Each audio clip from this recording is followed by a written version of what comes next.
Voilà, donc nous venons de découvrir la ville de Rennes, que je vais maintenant vous présenter, ainsi que d'autres lieux que je vous conseille d'aller visiter pour voir un peu ce que l'on peut faire quand on va en Bretagne. Donc, voilà, nous venons de découvrir la ville de Rennes. On m'entend bien, si? Donc, en français, on dira Rennes, en breton, Croissant. C'est la capitale, c'est donc la préfecture. Elle est située ici. Elle est située donc dans le département d'Ille-et-Vilaine. Ça porte le nom de deux fleuves, une rivière et un fleuve. Como siempre, una ciudad se ubica en general en un río porque facilita el comercio, ça facilite le commerce, ça facilite les constructions, ça se situe sur un fleuve. Paris, par exemple, c'est sur la Seine, c'est pareil. C'est quelque chose de très courant. Voilà, donc c'est une ville située à l'ouest. C'est une ville réputée pour être pleine d'étudiants. Il y a 220 000 habitants, qu'on appelle les Rennais et les Rennaises. Et c'est une ville avec 66 000 étudiants. On dit une ville estudiantine, car il y a beaucoup de grandes écoles et d'universités. Donc, c'est une grande ville, c'est une métropole, mais petite. Es una ciudad con poco habitante para ser une métropole. On compte ça quand même comme une grande ville parce qu'elle dispose de nombreux atouts, comme ses universités et ce qu'on va voir. C'est une ville très ancienne qui est de l'époque romaine. À l'époque, on l'appelait Condat. Donc, si unos de ustedes están leyendo Astérix, a veces nombran Condat en Astérix, c'est Rennes. Voilà. Donc, c'est une ville qui a une très bonne réputation. On dit que c'est agréable de vivre à Rennes. À Rennes, il fait bon vivre. Donc, je vous propose de commencer par découvrir un peu cette ville, la plus importante de la région et qui a beaucoup d'attraits, beaucoup de choses à vous proposer. Voilà donc la place Sainte-Anne, c'est la place principale. On a beaucoup de restaurants, beaucoup de cafés, beaucoup de bars. Et on voit ici une spécificité de la ville qui sont les maisons à colombage. Donc las casas entramadas. Es lo que pueden ver acá, les maisons à colombage. Donc, eso es del siglo XIII, se desarrolló durante el Renacimiento. C'est quelque chose de très important. C'est du patrimoine architectural français. Et contrairement à ce que l'on pense, on faisait ça avant, c'est construit ainsi parce que c'était moins cher qu'une maison de pierre. C'est moins cher que la technique de la maçonnerie. Era más barato que la técnica que tenían los albañiles de la época. Et ce n'est pas spécifique à l'Alsace. En général, unos lo ubican à l'Alsace, à Strasbourg. Non, c'est dans toute la France, du moins dans toute la partie nord du pays. C'est quelque chose qu'on va voir beaucoup, par exemple, à Rennes, à Troyes, à Tours, à Orléans, jusqu'à Strasbourg et en Normandie. Voilà. Donc, Rennes possède une cathédrale très moderne. Elle a été construite entre le XVIe et le XIXe siècle, donc entre el siglo XVI y XIX. Le style architectural est classique. Donc, je vous conseille de visiter la cathédrale et ensuite de marcher dans les alentours. C'est plein de petites rues. Donc, una calle chica así, tan chica, on va dire une ruelle. C'est plein de petites ruelles et comme vous pouvez voir, c'est plein de très, très belles maisons.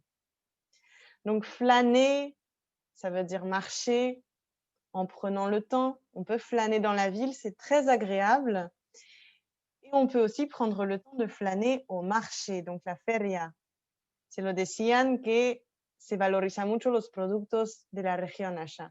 Donc, on va au marché, on achète les légumes, on achète des fruits, on achète du poisson. Se come mucho pescado, como vimos que hay muchos puertos. On peut acheter de la viande. Et c'est un lieu de rencontre sociale. Para gente grande como más jóvenes, es un lugar donde la gente se va para encontrar uno se compra la comida para la semana, un queso, un pan fresco y luego vamos en una vereda con un café para disfrutar de los productos que acabamos de comprar. C'est très, très convivial. C'est un rendez-vous immanquable. Le marché, je vous le conseille. Dans la ville, si on continue à flâner, à marcher, on peut croiser par exemple les portes mordelaises. Donc eso es algo medieval que se cruza en muchas ciudades, como en París todavía hay lugares que se llaman la Porte d'Orléans, la Porte de Vitry. Eran lo que queda de las fortificaciones de la Edad Media. Et cette porte donne sur une ville. Entonces tiene el nombre de la ciudad que la sigue. Cette porte donne sur la ville de Mordel, c'est donc la porte mordelaise. Antiguamente, los ducos de Bretaña venían así, ahí, pour prêter serment antes de ser ducos. C'est un lieu très symbolique, très fort. Et un dernier lieu très fort à Rennes, très important, c'est le Parlement. Donc, comme je vous le disais, Rennes, la Bretagne, pardon, a longtemps été indépendante, a longtemps gardé sa gestion par rapport à la France. Donc, ce lieu, le Parlement, c'est symbolique. Es un símbolo muy fuerte del poder de la autonomía que conservó la región. Hasta cuando se unificó con Francia, acá se decidía unas leyes seulement pour la Bretagne. Voilà. Donc, c'est un lieu qui date du XVIIe siècle. Donc, maintenant, on va partir un peu plus loin que Rennes. Je vous propose de voir d'autres lieux très agréables à découvrir en Bretagne. Et pour ça, on peut faire de la randonnée. Donc, la randonnée, c'est marcher, c'est se promener. Ce n'est pas du trekking. Le trekking, c'est à la montagne. C'est une promenade pareille. C'est le sport préféré des Français. C'est pour les gens âgés comme les jeunes. Gente grandes como gente jóvenes es un deporte muy popular en Francia. Se comparte solo, con amigos, con la familia. C'est toujours très agréable une randonnée. Donc, la Fédération française de randonnée está señalizando, balisé, on va dire, muchos senderos. Y el que da la vuelta de Bretaña, s'appelle le sentier des douaniers. Donc, el senderos de los que trabajan a la aduana. Voilà. On peut faire le tour. On peut prendre un morceau, solo un pedazo, et décider, par exemple, d'aller de Paimpol à Perros-Guirec, d'aller de Concarneau à Lorient, ou hacer un día solo. Il n'y a aucun problème, c'est gratuit. On peut le faire sans souci. On peut le faire entièrement. Para lo más valiente, le pueden hacer enteramente. Alors, c'est 2000 km, c'est 113 jours. 20 km por día. Voilà, il faut être en forme. Et donc, on va passer par de très, très belles villes. On va passer par des îles aussi. Et on va pouvoir admirer le littoral magnifique de la Bretagne. Voilà, c'est une randonnée très connue dans les GR. Les GR, donc grandes randonnées. Ce sont tous les sentiers qui sont répertoriés. En faisant ce sentier, donc, on peut découvrir le littoral très beau qu'empruntaient les douaniers dès le XVIIe siècle, dès le XVIIIe, pardon, pour surveiller la contrebande, pour surveiller les arrivées des navires. Voilà, je vous conseille vraiment pour découvrir les phares, la baie de Quiberon, la pointe du Croisic, que ce soit en été ou en hiver, si hay tempesta, también vale la pena. Et on peut découvrir enfin plusieurs villes qui passent par ce sentier, de très très belles villes. Donc on aura la ville de Saint-Malo. On avait déjà parlé des corsaires, qui étaient des pirates approuvés par le roi. Donc les corsaires, très connus, venaient de Saint-Malo. Donc la Saint-Malo, c'est au nord de la région. On va appeler le centre-ville Intramuros. Le centre-ville est fortifié. La vieille ville, dirons-nous, parce qu'il y a une autre ville derrière. Ça, c'est la vieille ville. On peut entrer, faire le tour. C'est très beau et c'est très ancien. Donc, c'est un bastion de corsaires. Et on peut découvrir aussi, alors là, je vais m'arrêter un petit peu, Pont-Aven, la cité des peintres. Donc, à la fin du 19e siècle, il y a des Britanniques, al siglo XIX, des Polonais, et après des Français, qui ont découvert cette petite ville où la lumière est très particulière. Donc, debido a, decimos algo como la garrúa, a la humedad que está en el aire, la luz es muy particular. Y para los pintores es algo muy precioso. Et beaucoup de peintres très connus vont venir ici, notamment Paul Gauguin, un post-impressionniste. Donc, para los que les gustan pintura, regardez bien Gauguin. Hay un periodo de París, un periodo en Tahití, un periodo en Britannia. Voilà. Donc, Gauguin s'y installe et on va parler de l'école de Pont-Aven. C'est une commune toute petite. Es un pueblito muy chico et rustique, vraiment atypique. Ça vaut le coup d'aller regarder des photos et d'y faire un tour. Et bien sûr, on va croiser beaucoup d'autres villes. Je pourrais faire une très longue liste qui vaut le coup. Lannion, Quimper, Dinard. Peut-être que vous connaissez si vous aimez la Belle Époque. Dinard a plein de manoirs, donc esas mansiones hermosas. Dinard, c'est au nord, c'est à côté de Saint-Malo. C'est à 1 heure de Rennes. Lo práctico en Bretaña es que todo está bastante cerca. En auto, on est à 2 heures du nord au sud. On peut facilement faire un tour. Et Fougères qui est à l'extrême est de la région et qui a encore toutes ses fortifications médiévales. Fougères, c'est une très très jolie ville aussi, avec beaucoup de légendes. Je continue.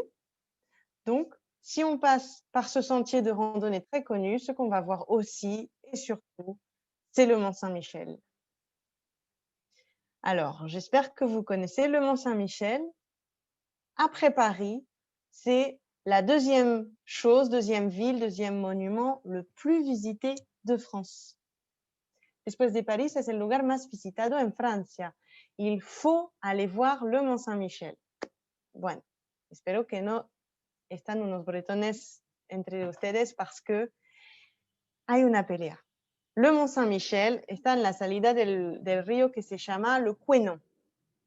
Ese río, il marque la limite entre la Normandie et la Bretagne, donc uno nunca sabe si le Mont Saint-Michel está en Bretaña o en Normandía, la región que está justo al lado.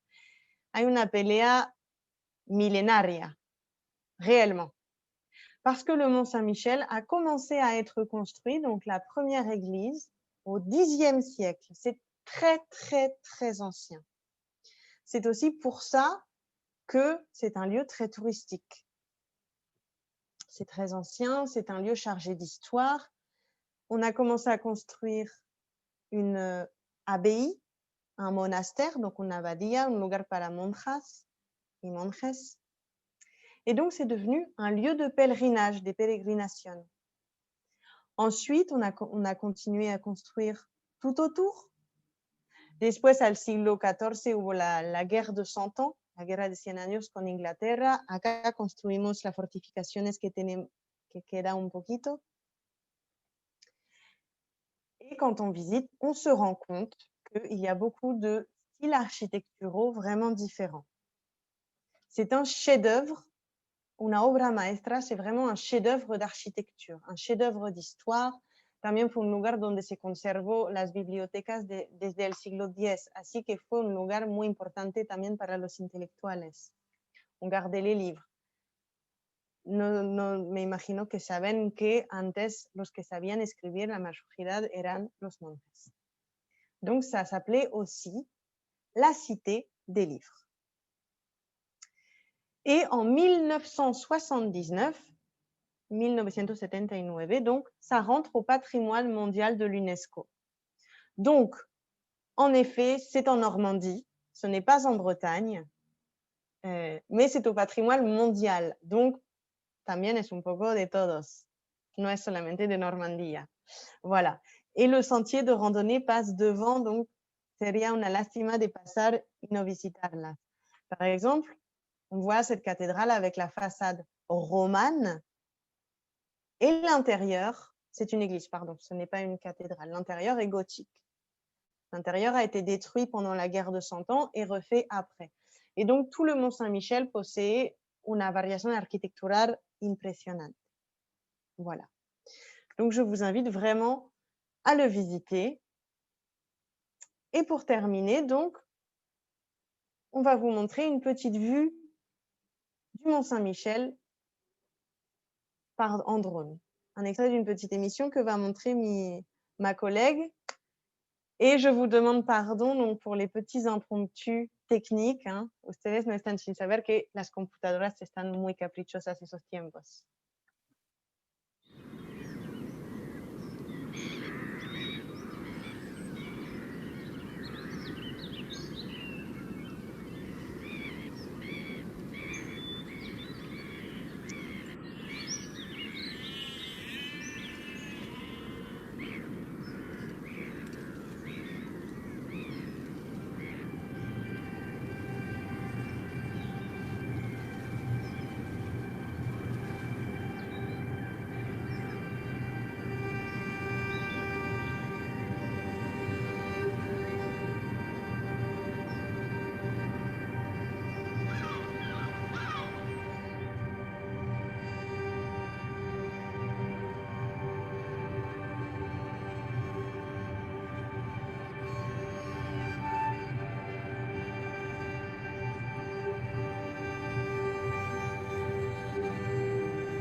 Voilà. Il me reste un petit peu de temps. Je vais vous donner quelques autres précisions. Donc, maintenant, vous avez vu le Mont Saint-Michel. Donc, tout en haut, tout arriba, on voit l'archange Saint-Michel. J'en profite pour vous l'écrire. C'est un archange. Saint-Michel est connu pour avoir pourfendu le dragon. Le dragon, Saint-Michel, ok? C'est clair. Vous avez pu voir donc aussi que le mont a la particularité d'être envahi par les eaux 2 fois par jour. Donc, on avait parlé de la marée en Bretagne qui est forte. La marée, cuando el mar sube y baja, donc la marée monte, la marée descend. Si vous voulez aller le visiter, je vous conseille en septembre et en octobre parce qu'il se passe ce qu'on appelle les grandes marées. Y ahí es muy impresionante porque el agua avanza con la velocidad de, ¿cómo on dit? Un cheval au galop. Un caballo que galopea. Donc, c'est très, très impressionnant. Il faut se mettre à l'abri, bien au chaud, et on regarde l'eau avancer et le mont être recouvert. Voilà, si vous avez quelques questions, vous pouvez les poser dans le chat. Je vais y répondre. Sinon, Je vous souhaite une bonne soirée. Je vous remercie d'être là, d'avoir été là. Et on se retrouve donc la semaine prochaine. Vous avez vu, on a changé de thème. Je pensais parler gastronomie aujourd'hui. Je parle gastronomie la semaine prochaine, car si nous avons de la chance, nous aurons un invité surprise pour la semaine prochaine. Voilà. Merci. Et là, si on parlera gastronomie sans manquer. Merci. Mais de rien, merci beaucoup. Oui, des crêpes, oui. Bonne soirée à tous. Bonne soirée. Ciao.